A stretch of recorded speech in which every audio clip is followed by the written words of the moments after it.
Ouais, l'équipe, j'espère que vous allez bien. Nouvelle vidéo sur Charlot, du coup, qui est une monteuse vidéo. Et je trouve que ça fait du bien d'avoir une femme aussi qui parle du métier de monteuse vidéo. Je crois qu'elle est monteuse, ça fait plus de 3 ans, peut-être même plus. Quelque chose dont j'avais énormément peur. Grâce à mon métier, j'ai pu voyager dans pas mal d'endroits dans le monde. J'ai fait les Canaries, j'ai fait Dubaï, Malte. Moi, personnellement, meilleure application pour moi, c'est... Hello tout le monde, j'espère que vous allez bien. On se retrouve aujourd'hui pour une nouvelle vidéo. Comment lancer sa carrière de monteur vidéo, le guide de A à Z. Oui. Je n'ai jamais eu besoin depuis 4 ans de démarcher qui que ce soit comme client et aujourd'hui je vais te donner ma stratégie pour que toi aussi tu puisses faire pareil. Oh là là, c'était hyper pro. Waouh!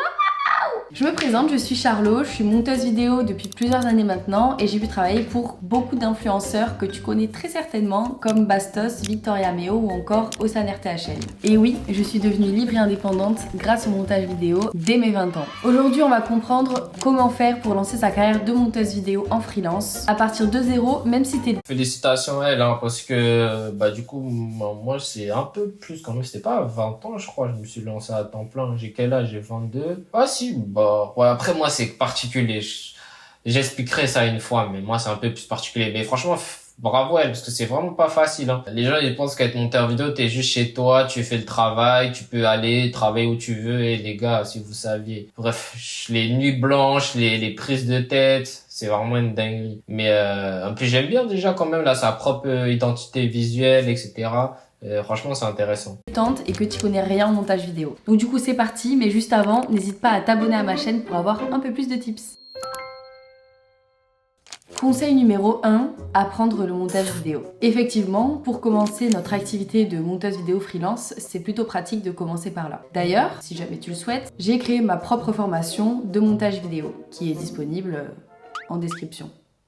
Voilà, c'est dit. Et je voudrais pas vous spoiler, mais cette formation, elle est vraiment complète. Elle est bien faite et puis vous allez vous régaler. Et je dis pas ça parce que c'est la mienne. Créer votre portfolio en ligne. Ça, c'est l'étape numéro 2. Alors, vous avez plusieurs manières du coup de créer un portfolio. Je dirais qu'évidemment, en tant que monteur... Là, je suis chiant, mais ce que j'aurais fait, par exemple, c'est que là, on peut voir que sa transition light share, là, ou je sais pas comment on appelle ça, là, bref. Tu vois, là, elle est orange, alors que son surligné, tu vois, là, il y a du blanc et son surligné, il est violet. Tu vois, là, ce que j'aurais fait, c'est que je regardais la même transition, mais je l'aurais mis soit en blanche, soit en rose. C'est même pas du violet, c'est du rose. Comme ça, on reste sur cette thématique de couleur. Là, c'est du orange et c'est pas forcément dans sa thématique de couleur. Donc, c'est la petite modification que j'aurais fait pour améliorer le montage. C'est du détail, mais pour moi, c'est important.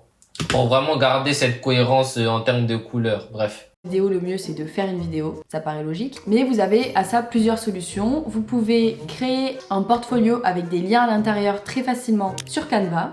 Ça vous permet de mettre des liens et aussi Bah ouais, moi, mon premier site, je l'ai fait sur Canva et ça marche super bien. créer des vidéos sur un PDF, donc c'est plutôt pas mal. Sinon, je pense qu'en tant que monteuse vidéo YouTube, c'est quand même bien de créer une vidéo, donc que vous pourrez poster ensuite sur YouTube, Instagram ou TikTok pour avoir plus de visibilité. Et la dernière option, ce serait de créer carrément un site internet. Là, ça a un aspect qui est un peu plus professionnel et qui se fait beaucoup chez les vidéastes et les photographes, mais qui peut très bien être utile pour nous aussi. L'étape numéro... Bah là, ça doit faire peut-être 6 mois, j'ai plus mon portfolio. J'ai signé des clients sans portfolio. J'ai ma méthode de prospection et à partir d'un moment aussi, j'ai pas mal de clients qui me recommandent à d'autres clients. Là, je vais essayer de me booster sur la création de contenu. Mais la création de contenu, je fais même pas ça pour avoir plus de clients. Je fais ça pour juste... Déjà, moi, je vais être honnête avec vous, pour pouvoir après vendre des formations, des accompagnements. C'est un moyen d'augmenter mon chiffre d'affaires et puis de partager mes connaissances. Mais je vais être honnête avec vous, hein, c'est surtout un moyen d'augmenter mon chiffre d'affaires parce que je vais vous donner mes secrets. J'ai pas vraiment envie, mais bon, c'est les choses équivalentes. Deuxième point, c'est aussi parce que moi, j'aime créer du contenu. Je crée du contenu même avant de être monteur vidéo à temps plein. Je crée du contenu par plaisir et vraiment j'aime ça en fait, tout simplement. 3, ce sera de définir votre niche. En fait, il faut vraiment, quand vous commencez à vous lancer, que vous captiez... Ah là là, cette histoire de niche, j'en parlais avec mon bras droit là dans mon business. Si vous voulez vraiment vivre du montage vidéo, cherchez des niches où il y a de l'argent. C'est le meilleur conseil que je pourrais vous donner. Réfléchissez bien. Dites-vous où les mecs peuvent avoir de l'argent. Je vais vous donner un conseil. Tout ce qui est influenceur, ils ont pas d'argent. Imaginons, vous voyez un influenceur TikTok qui va se mettre sur YouTube. La plupart, ils ont pas de talent. Parce que comment ils gagnent leur argent? Ils gagnent de l'argent avec les partenariats de marques. Mais ça veut dire que leur source de revenus principale, elle est très liée à leur nombre de vues. Et sur YouTube, il y a tellement de personnes maintenant que c'est très compliqué d'enchaîner des 1 million, etc., etc. Donc, cherchez en tout cas des domaines où les gens gagneront de l'argent. Je vais pas vous donner mes secrets. Ça sera si on a un accompagnement en formation. Je vais pas vous donner des secrets gratuitement, les gars, quand même. Mais réfléchissez sur ça. Putain, mon arrêt sur image, là, il la met pas en malheur. Mais ça, c'est un autre débat. Bref. Ce qui vous anime, si ce qui vous anime, c'est de monter des vidéos YouTube axées divertissement, si c'est de monter des vidéos YouTube plutôt vlog, plutôt très sérieuses, qui sont très J'aime bien son bruitage, là.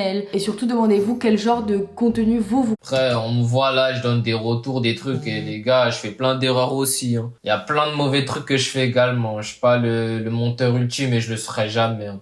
Mon but, c'est pas d'être le meilleur monteur du monde, c'est d'avoir la meilleure agence du monde. Nuance. Donc, recruter les meilleurs monteurs du monde, mais moi, être le meilleur monteur du monde, je m'en fous, hein. Consommer, parce que si vous le consommez, ça veut dire, généralement, que vous aimerez, du coup, le monter et travailler sur ce type de vidéo. Moi, par exemple, je sais que j'aime bien les vidéos face cam, là, comme ça, où il y a un peu d'humour, etc. Les vlogs, j'aime bien, mais c'est pas trop mon truc. Enfin, voilà. Et au final, je me rends compte que j'aime pas qu'une seule chose, j'aime pas que les vidéos face cam comme ça, parce que sinon, ça m'ennuie au bout d'un moment. Donc, je varie un petit peu et je fais plusieurs choses. En fait, comme tout, si vous aimez quelque chose, vous allez facilement réussir à trouver et l'inspiration et votre créativité. Étape numéro 4, apprendre à se vendre. Pour être honnête, c'est quelque chose que j'ai appris. J'en parlais avec un ami, un client à moi, parce qu'on avait un tournage irréel, etc. Et je lui disais que ouais, bon je sais pas me plaindre bien, j'ai un bon taux horaire, mais je vais l'augmenter même l'année prochaine, dans quelques mois. Mais il me disait, si tu veux vendre encore plus cher, s'il y a une compétence, il y a un truc où tu devrais te former, c'est au closing. Et moi, dès que je peux, je payerai une formation de closing, même si ça coûte 1 000 euros, j'en ai rien à foutre, pour me former dessus, pour vraiment apprendre cette compétence, parce que je pense que c'est vraiment un game changer, et je pense que toute personne qui fait du business, apprendre à vendre, c'est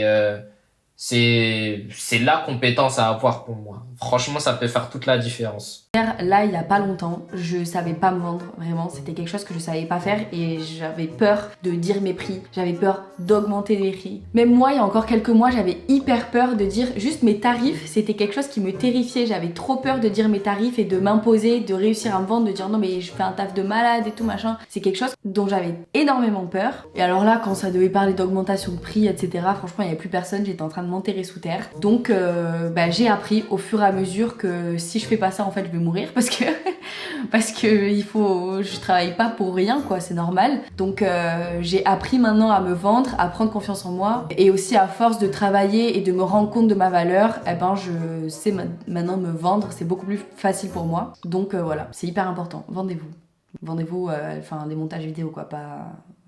Vous avez compris. Conseil numéro 5, gérer les aspects pratiques. Utilisez des applications, celles que vous voulez. Il y en a énormément qui sont disponibles et qui vous aident à vous organiser dans vos projets, dans votre planning, etc. Moi, personnellement, meilleure application pour moi, c'est Google Agenda. Vraiment, je ne vais pas aller chercher compliqué. J'en ai testé plein grâce à Qualdera, qu'on voit juste là, qui est une experte en organisation. Donc, j'ai pu utiliser Milanote, dont je me sers toujours, mais ça, c'est vraiment genre un brouillon. Je vous mettrai une petite photo juste ici de ce que je fais en général sur l'application. C'est vraiment un brouillon. Je regroupe toutes mes idées. Je fais des notes partout et tout, mais c'est un peu fouillis. Pour que ce soit pas fouillis, Google Agenda. Voilà. Et sinon, il y a plein d'autres applications qui... Comment je m'organise? Moi, je suis quelqu'un, je m'assure beaucoup sur l'organisation de ce que les Japonais ils font. Essayer d'aller à la simplicité et d'avoir les trucs les plus simples possibles et pas s'embrouiller la tête. Dites-vous que moi, comment je m'organise, c'est très simple, hein, je vais vous montrer. Là. Bon, si j'arrive à connaître mon code, moi c'est des notes. J'ai des notes où je vais mettre lundi, mardi, etc., etc., avec tout ce que j'ai à faire. Comme ça, je sais que par exemple, demain, je vais mettre tout ce que j'ai à faire dans la semaine et je vais le noter. Et une fois que je fais une tâche, j'enlève le mot. Par exemple, là, lundi, j'ai mis un truc que je dois faire pour un client. Dès que je l'ai fini, je l'enlève. Le point avec ça, c'est que c'est super simple. C'est surtout mes appareils, puisque je suis en matrixé d'Apple. Par contre, le point négatif, parce qu'il n'y a pas que du positif, c'est que je peux pas le mesurer. Je peux pas savoir si je me suis amélioré ou pas, parce que c'est pas des tableaux sur Excel. Donc je peux pas me mettre des points, savoir les tâches, tout ce que j'ai bien fait. Bref, je peux pas analyser ma performance. Mais sur ça, je m'en fous d'analyser ma performance sur ça. Pour l'instant, mon but, C'est juste de faire mes tâches et de ne pas oublier ce que j'ai à faire. C'est surtout ça le point. Plus tard, on verra si je fais ça pour améliorer ma performance, etc. Certes, c'est important, hein, je dis pas que c'est pas important, mais pour l'instant, c'est vraiment d'aller au plus simple et de surtout pas oublier ce que j'ai à faire. C'est surtout ça le truc. Qui existe comme structure aide, vraiment accent à peur. Mais tout ce qui est Google Calendar, etc., j'avais essayé, non, c'est pas pour moi. En fait, ça me prend trop de temps. Le but, les gars, c'est aussi, il y a des gens, ils s'organisent, mais ils passent plus de temps à s'organiser qu'à travailler. À un moment, le but, c'est de faire ta tâche, c'est pas de t'organiser pendant 1000 ans aussi. Et qu'est-ce que j'utilise? Et ah oui, et j'utilise aussi une application sur mon Mac qui s'appelle Post-it. Ça permet de mettre des post-it sur ton bureau. Voilà. Et ensuite, sixième et dernier conseil, donc c'est de réseauter et de communiquer. Donc si jamais vous pouvez communiquer sur le groupe d'entraide qui est disponible dans la formation, ou sinon vous pouvez très bien communiquer avec des monteurs vidéo qui font la même chose que vous, qui sont monteurs vidéo. Et voilà, enfin les réseaux c'est grand, Instagram, TikTok, YouTube, vous pouvez discuter avec qui vous voulez. Et Twitter aussi, ça aide beaucoup, enfin X. Voilà, c'est hyper important de communiquer et de s'entraider quand on fait un métier comme ça en freelance, en indépendant, parce que je sais que ça peut faire peur. Et moi ça m'a vraiment beaucoup aidé pour avancer dans mon métier, notamment quand j'étais en voyage, parce que grâce à mon métier, j'ai pu voyager dans pas mal d'endroits dans le monde. Donc j'ai fait les Canaries, j'ai fait Dubaï, j'ai fait Malte, et ça m'a permis de rencontrer plein de personnes qui faisaient la même chose que moi, ou du moins un petit peu pareil, enfin qui étaient digital nomades quoi. Et franchement ça aide, mais de ouf vraiment d'avoir un groupe. Après, premier point, c'est que tous ceux qui sont digital nomades ou qui vivent, pour moi quand même, il y a un moment où on a une part de chance. On va pas se mentir. Ceux qui vivent vraiment, je parle pas des mythos là, dans 6 mois on les voit plus. Et parce que je vois, Charlotte, je vois avec qui elle travaille avec des chronos quand même dans son secteur, c'est les plus grosses têtes pour moi, donc il y a une part de chance dedans. Troisième point, après quand j'ai chance, il y a du travail, hein, faut le provoquer. Hein. Troisième point, j'ai oublié qu'est-ce que je voulais dire. Ah punaise, bon j'ai oublié. D'avoir un groupe de potes qui fait la même chose que vous, parce que mes copines je les adore. Ah voilà, je me rappelle. Elle parlait de la peur qu'elle a eue. Moi, c'est un truc que je me suis dit et c'est choquant. J'ai eu 0 peur. J'étais tellement confiant en moi, mais en fait, c'est que je savais tellement comment faire. J'avais déjà commencé à avoir des clients, donc je savais qu'on pouvait gagner de l'argent grâce à ça. J'étais tellement concentré et focus dans mes objectifs que j'avais 0 doute. C'est une dinguerie. Et même là, j'ai 0 doute. C'est effrayant parce que je vois les choses avancer, mais j'ai pas de doute. Même si, par exemple, j'aurais payé plein de formations, il y a un moment, j'ai fait plein de trucs, plein d'achats. On va dire que dans mon compte, j'avais presque plus rien, mais j'avais pas de peur. Je savais que j'allais signer des clients. Ça, c'est effrayant. Et je me dis que j'ai peut-être été un peu inconscient quand même, hein. Mais bon, heureusement, c'est passé. Mais elles font pas du tout la même chose que moi, et du coup, on peut pas vraiment parler de ce qu'on fait dans la vie en étant en harmonie, tu vois ce que je veux dire? Enfin, on n'a pas les mêmes vies, donc c'est pas pareil. Donc voilà, communiquer et s'entraider, c'est vraiment un conseil de ouf pour moi. Donc voilà, j'espère que cette petite vidéo vous aura aidé. Moi, c'est vraiment les petites clés qui m'ont aidé. Ok, non, franchement, c'est une bonne vidéo. Elle donne des bons conseils en général. Franchement, j'aime bien les conseils qu'elle donne. Puis voilà, j'espère que vous aurez kiffé la vidéo. De toute façon, je vous mets les liens si j'oublie pas des vidéos, comme ça vous pourrez les regarder. Ah ouais, il y a 1 an, donc je pense il y a 1 an aussi ça a dû se développer de son côté. Peut-être on gardera d'autres vidéos à elle. Et puis les gars, on se dit à la prochaine et puis voilà, hein, passez une bonne soirée, une bonne journée. Voilà, il est quelle heure là?